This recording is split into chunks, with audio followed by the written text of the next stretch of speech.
নমস্কার বন্ধুরা, আজকে আপনাদের সাথে রয়েছি আরও 20 রকম অ্যাডেনিয়াম ফুলের রোজি এবং সিঙ্গেল ভ্যারাইটি ফুলের সৌন্দর্য নিয়ে, আর সেই সাথে ফুলের সংখ্যা বাড়ানোর এই সময় কি পরিচর্যা করতে হবে। আগের একটা ভিডিওয়ে আমি প্রায় 70 রকম ফুলের সৌন্দর্য নিয়ে শেয়ার করেছিলাম। যারা দেখেছেন তাদের অসংখ্য ধন্যবাদ। আর আজকেও আরও নতুন প্রায় 20টা ফুলের সৌন্দর্য নিয়ে রয়েছি। এখন দেখছেন একটা ফুলের সৌন্দর্য, দেখুন ফুলের সংখ্যাটা দেখুন, অসংখ্য ফুল রয়েছে। যে এই সংখ্যা বেশি হওয়ার যে পরিচর্যা, সেটা এই সময় যেটা করতে হবে, মে মাসে ফুলে ভরে উঠবে, সেটা হলো যে নাইট্রোজেনযুক্ত খাবার দেওয়া একেবারে বন্ধ করে দেওয়া, আর সেই সাথে ফসফেট আর পটাশের পরিমাণটা বাড়িয়ে দেওয়া বা দেওয়া, যেটা জৈব ফসফেট যদি দিতে পারেন বা জৈব পটাশ তাহলে ভালো, আর না হলেও আপনারা রাসায়নিক সার দিতে পারেন। সেখানে খুব পাতলা করে দিবেন। রাসায়নিক সার দিলে সেটা 12 ঘন্টা জলে ভিজিয়ে রাখার পর সেই তরল সারটা গাছে দিবেন, অল্প পরিমাণে দেওয়া রাসায়নিক সারের ক্ষেত্রে।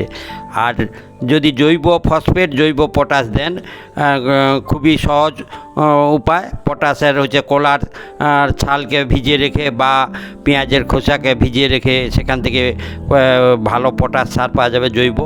আর না হলে আর ফসফেট পাওয়ার জন্য ছোলাকে ভিজিয়ে রাখলে তার যে জল, সেটা ফসফেটে সমৃদ্ধ একটা তরল সার।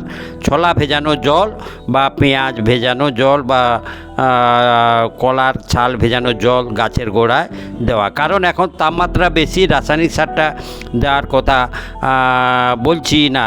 যদি না সম্ভব হয় দিবেন, সেক্ষেত্রে পরিমাণটা খুব কম দেওয়া এবং সেই রাসায়নিক সারটা আগে দিন 12 ঘন্টা জলে ভিজিয়ে রেখে তারপর দেওয়া। তাহলে ফুলের যে উজ্জ্বলতা সেটা ঠিক থাকবে এবং সংখ্যাও আস্তে আস্তে বাড়বে। গাছে ফুলের সংখ্যা বাড়ার আরেকটা দিক হলো, যদি আপনারা নাইট্রোজেন সমৃদ্ধ সারটা কমান। নাইট্রোজেন বেশি দিলে গাছ বেড়ে ওঠার দিকে মনোযোগী হবে, ফলে দেখবেন গাছে পাতায় ভরে যাবে, ফুল আসবে কম। যে এটা নজর রাখতে হবে, কখনোই নাইট্রোজেন সমৃদ্ধ সারটা দিবেন না। তাহলে দেখবেন স্বাভাবিক নিয়মে ফুল হবে। গাছে আকার আকৃতি বড় হলে তাতে ফুলের সংখ্যা বাড়বে। আমার 1.5-2 বছরের গাছ, ফলে ফুলের সংখ্যা মোটামুটি রয়েছে। কিন্তু গাছের প্রথমটা যেটা দেখালাম ওটা অনেক বড় গাছ, তাতে ফুলের সংখ্যা বেশি। আর এই সময় জলের দিকে নজর রাখা বলতে এই সময় মানে জলটা প্রতিনিয়ত দেওয়া, প্রতিদিন দেওয়া। কারণ গরম, প্রচণ্ড গরম, এবং সেক্ষেত্রে ফুলের বা গাছের উজ্জ্বলতা কমে যাবে। যদি ফুল রৌদ্রুতে শুকিয়ে যায় তাহলে ঠিক হবে না। সেই জন্য প্রতিদিন সকালে জল দেওয়ার বিষয়টা থাকবে, এবং পরিচর্যার এই বিষয়টা যদি রাখেন তাহলে দেখবেন ফুলের এই রকম উজ্জ্বল বর্ণ আপনি পাবেন। আর আমার এইরকম করে করে প্রায় 70 আগে দেখিয়েছিলাম, আবার 20টায় 90টা হলো, আরও অনেক রয়েছে সিঙ্গেল রোজি ভ্যারাইটির ফুল, নতুন কালার। আর যারা এই ভিডিও দেখছেন, এখান থেকে আপনার পছন্দের একটা 2-4টে পছন্দ করে আপনারা গ্রাফটিং অ্যাডেনিয়াম গাছ এই সময় কিনে নিন। আর একটা বিষয় বলি, যারা গ্রাফটিং জানেন, এই সময়টা গ্রাফটিংয়ের একটা সুন্দর ওয়েদার। যে এই মে মাসে গ্রাফটিংয়ের অ্যাডেনিয়ামে গ্রাফটিংটা খুবই ভালো হয়, সাকসেসটা খুবই ভালো।